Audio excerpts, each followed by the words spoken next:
Welcome to the ISID Speaker Series. I'm very happy today to be interviewing Dr. Teresa Bonyo. Dr. Teresa Bonyo is a medical doctor with a Master of Public Health and Policy. She has a wealth of humanitarian experience spanning over 10 years now. Recently, she's been working with the International Organization for Migration, actually for the past 5 years, supporting their migrant and refugee health programs in East Africa and also parts of West and Southern Africa as well. In 2020, she was assisting the Kenyan government on their COVID response. And Teresa is also the current president of MSF East Africa Association, that's Médecins Sans Frontières, Doctors Without Borders. And this is a very large association that covers 11 countries of Eastern Africa with over 1,100 members. So welcome, Teresa. Thank you so much, Rachel, for having me. It's a pleasure. So we know that you're a great advocate. I've known you as a great advocate for greater diversity, equity and inclusion in humanitarian organizations. And you talk a lot, we've had a lot of conversations together about how we need to adapt humanitarian work to the global health challenges of the present and the future. And at the same time, we're also hearing now more and more discussion about decolonizing global health, decolonizing humanitarian action. And I'd really like to get your views on decolonization as an approach. Thank you so much, Rachel, for that introduction and insight. I'm really happy to be here today. I think when we talk about decolonizing humanitarian action, I think the first thing that we have to look at is what do we mean by decolonize? I think when we're referring to decolonization, we are talking about the systems of power, of money, of resources, of decision making, basically the how, the who, the what of humanitarian action in a nutshell. So I think for me, I would address this maybe in three key areas that I think really there's need for change or need for action in order to decolonize the humanitarian action. So the first thing that I would look at is the how, basically how we approach our humanitarian action.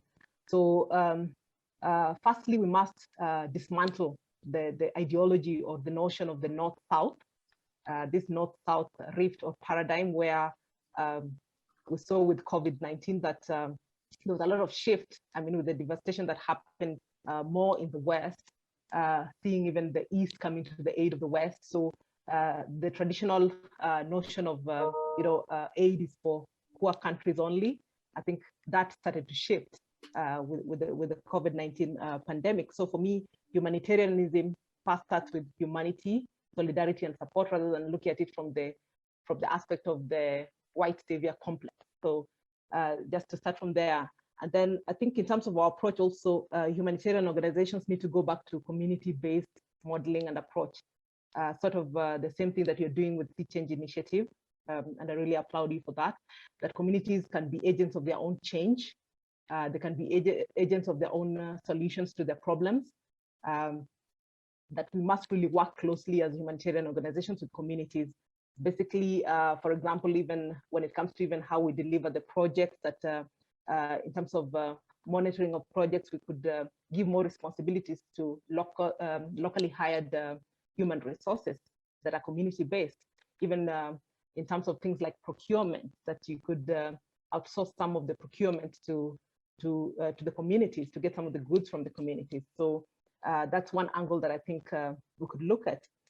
And then I think something else that we cannot run away from as humanitarian organizations, particularly with some of the lessons from COVID and even from it's the climate crisis, that humanitarian organizations must now be responsible. Yeah, going forward, they must be responsible. They must be climate smart.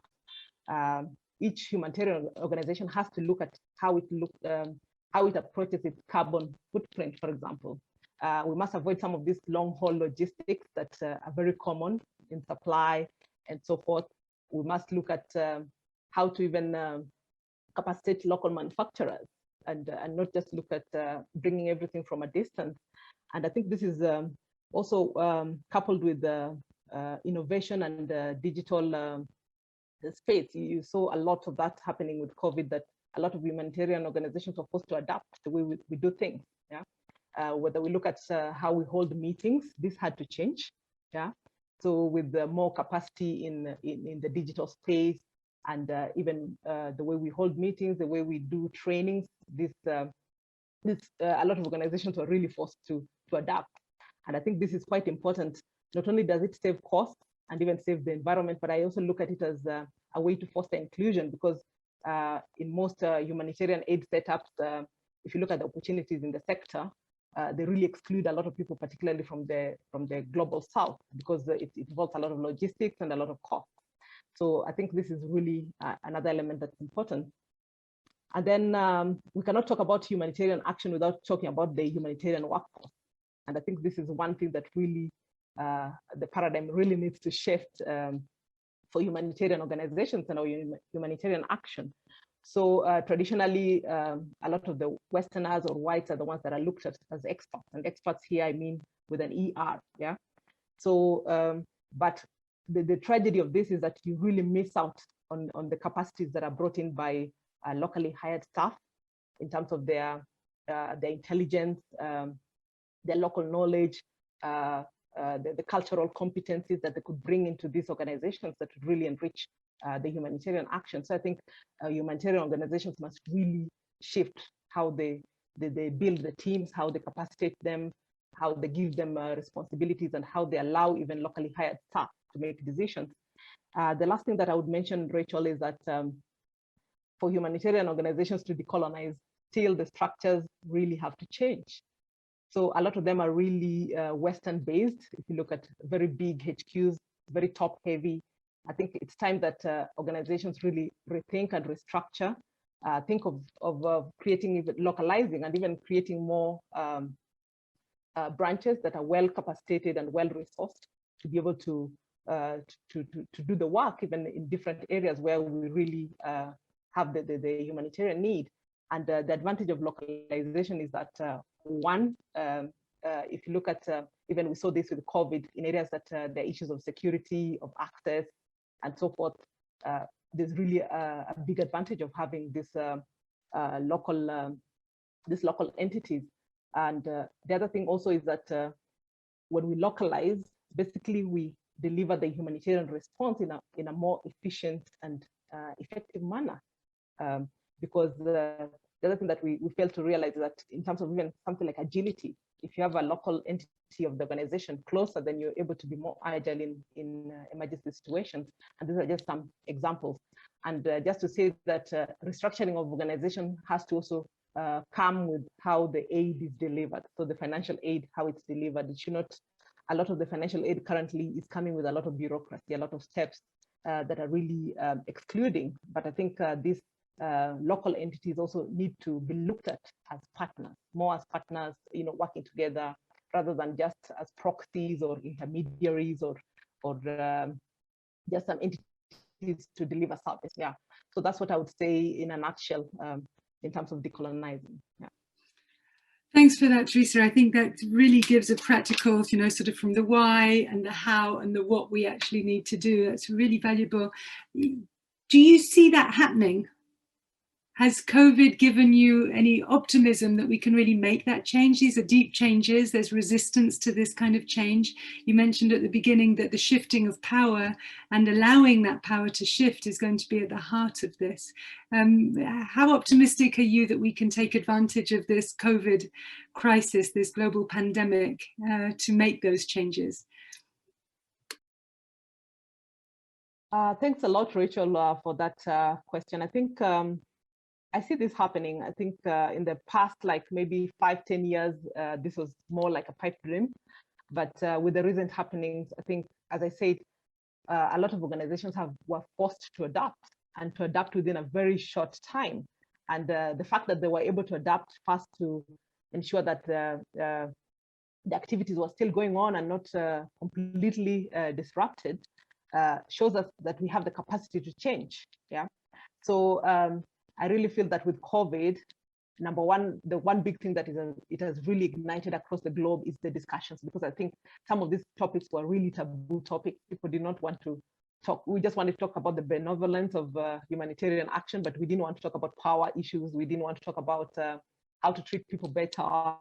We didn't want to address some of these issues around racism. So what I see with the recent happenings is that we've actually started having those conversations. And I think really that's the first step, that people are now open. We can have the conversations. It's not taboo.